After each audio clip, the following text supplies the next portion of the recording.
नाज़रीन, हमें ज्वाइन किया है शहजाद हुसैन भट्ट साहब, लाहौर ब्यूरो के चीफ भी हैं और अंदर की खबरें भी रखते हैं। Thank you very much Bhatt साहब, आप हमें तशरीफ़ लाए। भट्टी साहब, ये भी बड़ा एक कौमी मसला है इस वक्त पाकिस्तान में। मैं आपसे शुरू करता हूँ। देखिए, अगर फराह गोगी वाला मसला हल हो जाए तो हमारे कर्जे भी उतर जाएंगे, मसाइल बाकी भी हल हो। क्या ख्याल है आपका? अच्छा साहब, एक तो शहजाद भट्ट साहब से हम लेंगे, कहते हैं ना, हम हाँ भी करते हैं तो हो जाते हैं बदनाम, वो कत्ल भी करते हैं तो चर्चा नहीं होता। मुझे तो लगता है मैं एक नए दौर में शामिल हो चुका हूँ। अब मैं बहुत सारे टीवी पे बहुत सारे लोगों की गुफ्तगू देखता हूँ, लेकिन शायद कुछ लोग नापसंदीदा हो गए। तो गुजारिश ये है, फराह गोगी साहिबा ने जो किया उस पर मैंने उस हुकूमत के 4 महीने बाद प्रोग्राम किया था, ये अब कह रहे हैं आपने उस हुकूमत के दौरान भी प्रोग्राम मेरे साथ बैठ के उस हुकूमत में किया था बुज़दार साहब। लेकिन मेरी एक बात बताएं, आज सारा दिन टीवी पे फराह चलती रही, उसने जो कुछ किया पकड़ा जाना चाहिए। खुद मोहतरमा मरियम नवाज साहबा जो आपकी कमिंग प्राइम मिनिस्टर हो सकती हैं, हमजा शहबाज, और आज हमारे दोस्त नहायत हमें सबसे अजीज हैं, क्या नाम था आजकल उनका, आजकल तारड़ साहब, तारड़ साहब ने भी बार बार कहा कि पैसे लेके ट्रांसफर पोस्टिंग। तो क्या उस्मान बुज़दार धुल गया है? क्या फराह गोगी अगर नहीं है तो उस्मान बुज़दार जो पैसे ट्रांसफर, क्योंकि फराह काम तो इससे करवाती थी, इसको ना एक दिन पुलिस ने पकड़ा ना गिरफ्तार किया। तो भट्ट साहब, मैं आपसे सवाल कर रहा हूँ, क्या ऐसा कोई कानून है कि एक बंदा जमात छोड़ दे तो उसके सब जराइम ख़त्म हो जाए, और अगर तक वो जमात नहीं छोड़ता तो जुर्म की सज़ा नहीं, सियासी वाबस्तगी की सज़ा मिलती है? देखिए भट्टी साहब, आप दुरुस्त फरमा रहे हैं, लेकिन सवाल ये है कि सियासी वाबस्तगी की सज़ा मिलनी तो नहीं चाहिए, लेकिन जब से पाकिस्तान बना है, आप ज़रा गौर कर लें, शुरू से ही ऐसे चल रहा है। ये सिस्टम आपका जो है, ये कुछ अरसा तो आमरों ने हुकूमत पर कब्जा कर रखा, और जो चंद साल मिले सियासी कुव्वतों को, उनको फलने फूलने नहीं दिया, बल्कि चंद महीने साल, मतलब 15 साल भट्ट साहब पीपल्स पार्टी को हो गया वहाँ पे, 15 ईयर। इससे पहले 2 दफ़ा पीपल्स पार्टी पावर में रही। मुस्लिम लीग नून को 1981 से मिला लें, उन्होंने भी घट नहीं की, मैं एग्री करता हूँ। उन्होंने जो हमारा बेड़ा गर्क किया, बल्कि ये बूटे उन्होंने ही लगाए थे जो जिसकी धूप के नीचे हम बैठे हुए हैं। आपकी सियासत पे बड़ी गहरी नज़र है। एक तो उस्मान बुज़दार की करप्शन के मुबैना किस्से आम है, मैं भी जानता हूँ, उनका एक अली हैदर था स्टाफ ऑफिसर, उसको भी जानता हूँ। क्या वजह है कि उस्मान बुज़दार पर हाथ नहीं पड़ता? और क्या लाहौर में और कोई कब्जा पंजाब में नहीं है? सिर्फ एक केस ही है, यकीनन अगर जो है इनके खिलाफ कार्रवाई होनी चाहिए, करप्शन गाली है। तो डू यू थिंक को पाकिस्तान में और भी कोई करप्ट है? देखिए भट्टी साहब, करप्शन तो आप किसी पे लगा सकते हैं। आप नवाज शरीफ को करप्ट कह दें, साबित आपको अदालतों में करना पड़ेगा। आपने 10% सिंध वाले को भी कह दिया था कि वो भी करप्ट है, साबित आपको अदालतों में करना पड़ेगा। अब उस्मान बुज़दार की करप्शन जो है वो नवश्ता दीवार है।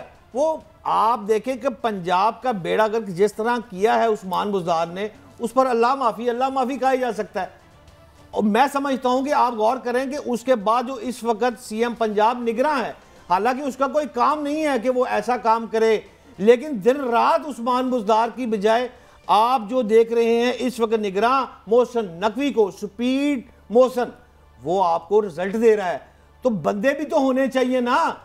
बड़ी साहब, एक तो खुदा का शुक्र है ना कि अब यहाँ पर कोई नई हाउसिंग सोसाइटियाँ नहीं बन रही, कोई जो है वो ग्रे या जो क्या कहते हैं ग्रीन से ग्रे नहीं हो रहा, ब्राउन से ग्रीन, ब्राउन से ग्रीन। तो ये तो कम मामला रुका है ना। एक अच्छी बात है, मोहसन नकवी हमारे भी भाई हैं। ये मैं हैरान हूँ कि शहबाज शरीफ जैसे लेजेंड, आइंस्टाइन और आप क्या क्या कहते हैं यार, उनके दौर को बिल्कुल इग्नोर कर रहे हैं। अनबिलीवेबल है यार। Do you think Shehbaz Sharif, speed तो नाम उनका था, तो डू यू थिंक उनके दौर में करप्शन हो सकती है? किसी की जुर्रत है कि शहबाज करे परवाज तो कोई रोके? देखिए, शहबाज शरीफ साहब के दौर में करप्शन अगर हुई होगी तो मैं उस पर यह नहीं कहता कि करप्शन नहीं होगी, लेकिन आटे में नमक के बराबर। जो उस्मान बुज़दार के में वहां से शुरू करके पूरे पंजाब में फैली है, मैं समझता हूं उसने वफाकी हुकूमत गिराने में अहम किरदार अदा किया है। मैंने एक आपको शॉर्ट सुनवाना है। कैसा बड़ा एक हंसी आ रही है आज। मैंने ड्रामा एक सिर्फ मैंने मान लिया ये जो फरमा रहे हैं ठीक है, मरियम नवाज साहबा हमारी बहन ने जो फरमाया हरब ठीक, हमजा ने भी कहा उस्मान बुज़दार करप्ट, ठीक, अता ताड़ड़ साहब ने भी हमारे कहा। तो फिर उन्हें ना एंटी करप्शन को वो नजर आ रहे हैं, ना FIA को आ रहे हैं, ना नैब को नजर आ रहे हैं, ना पुलिस को आ रहे हैं। तो ये क्या है? नहीं, लेकिन एक बात भट्ट साहब की ठीक है, आटे में नमक वाली बात ठीक है। ये नमक जो है ना सिर्फ थोड़ा सा है, जो ख्यूड़ा की कान में है ना थोड़ा सा नमक, उसके बराबर करप्शन हुई होगी, लेकिन उससे ज्यादा नहीं हुई। मैं अता तारड़ साहब को सुनवाता हूँ आपको। उस प्रॉपर्टी टाइकून से उससे 240 कनाल जमीन गोगी ने किस मद में ली? उस प्रॉपर्टी टाइकून ने। वो प्रॉपर्टी टाइकून अपनी बेटी से बात करता है उस प्रॉपर्टी टाइकून से। भाई उस प्रॉपर्टी टाइकून का लोग नाम नहीं लेते। आप प्रॉपर्टी टाइकून से जमीनें हथियाएं। इस प्रॉपर्टी टाइकून की तरफ से 47 मुख्तलिफ ट्रांजैक्शंस हैं। अच्छा यार, ये नाम प्रॉपर्टी टाइकून कह रहे, नाम ये भी नहीं ले रहे। बट साहब मैं आपसे पूछूं नहीं, मैं इसके बाद भट्ट साहब से खुद जाऊंगा। हाँ। क्योंकि अता तारड़ साहब को मैं आज प्रोग्राम में लेना चाह रहा था, मैंने फोन भी किया। हाँ, मैंने दिखाया आपने मुझे कि यार बड़ी कोशिश की हमने। कमो बेशतर 12 दफा इन्होंने प्रॉपर्टी टाइकून का, लेकिन उसका नाम नहीं लिया। क्या वजह है? चलो ये तो ईमानदार आदमी है, ये पैसे भी नहीं खाते, अता तारड़ पे करप्शन भी नहीं है। अब भाई जिसने 240 कनाल किसी को दिए उसका नाम आप नहीं ले रहे। और उसने वो लिए कहां थे से 240 कनाल जो उसने दे दिए आगे से? अच्छा भट्ट साहब, ये मुझे बताया अता तारड़ साहब की बात में बज़ाहिर वजन है, लेकिन प्रॉपर्टी टाइकून का नाम अता तारड़ साहब बहादुर, दलेर, कॉम्पिटेंट और नून लीग के बहुत करीब, इन्होंने भी नाम नहीं लिया, ना ही उस्मान बुज़दार पे भी किया, लेकिन उसके खिलाफ कार्रवाई कोई नहीं हो रही। भट्टी साहब छोड़े उस्मान बुज़दार, किस्सा पुराना हो गया, मुल्क तरक्की कर रहा है इस वक्त अल्लाह की रहमत से। बहुत सारी आप डॉलर और दीगर चीज़ों को देखें, इस वक्त तिबले जंग बच गया है। अब जमहूरी हुकूमत वापस आ रही है और इसमें माजी के जो विलन थे अब वो हीरो बनने जा रहे हैं। और इस हीरो में देखें ना, सियासी शतरंज की जो बिसात बिछी है उस पर एक एक चीज़ मार्क की जा रही है।